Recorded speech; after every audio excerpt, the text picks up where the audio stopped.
Good morning and welcome to Morning Markets. Today we're going to focus on the UK economy and also Bank of England comments on their thoughts on interest rates.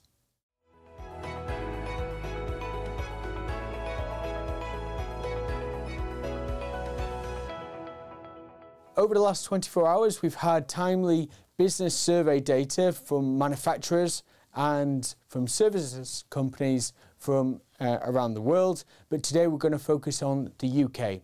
The UK data highlighted that the UK economy is on a recovery, and albeit a modest recovery, and that's following a technical recession in the second half of last year. The data shows that the services side of the economy remains on a stronger footing and is expanding at a faster pace. The manufacturing side showed that it had switched from a slight expansion level into a modest contraction level over the month. I think it was also important to look at not just overall business activity, which is expanding, particularly in services, is to look at prices, inflation, which is important for interest rates and the potential or the prospect for interest rate cuts. So when we look at the data on the prices front, what we see is on the services side is that output prices continue to moderate, now at its lowest level since April 2021, which is encouraging. However, the input prices on both services and on manufacturing remain to be quite high and somewhat reflects the higher wage growth that the UK has right now.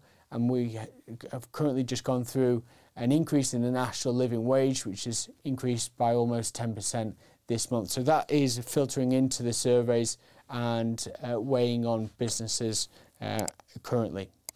Now, we had comments from some of the Bank of England members yesterday as well.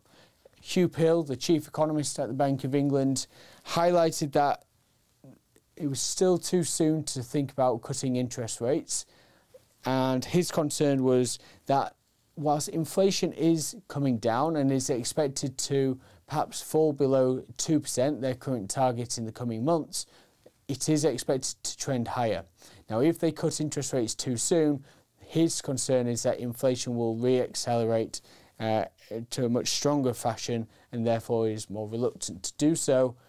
We also heard from Jonathan Haskel, who's also one of the Bank of England members. He was also a bit more cautious on cutting interest rates.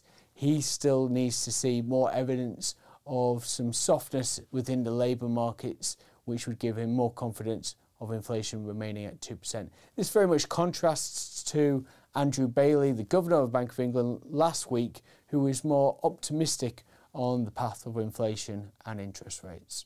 So the UK economy is still on a stronger footing and recovering. If we look at how global markets performed yesterday, we saw some strength in the pound versus the dollar, up just short of 1%. But this was perhaps more of a reflection of an improvement in global investor sentiment. We had stronger earnings from the US overnight, and also just we haven't seen an escalation in the Middle East tensions either. That's everything from us today. Thank you for watching, and we'll see you tomorrow.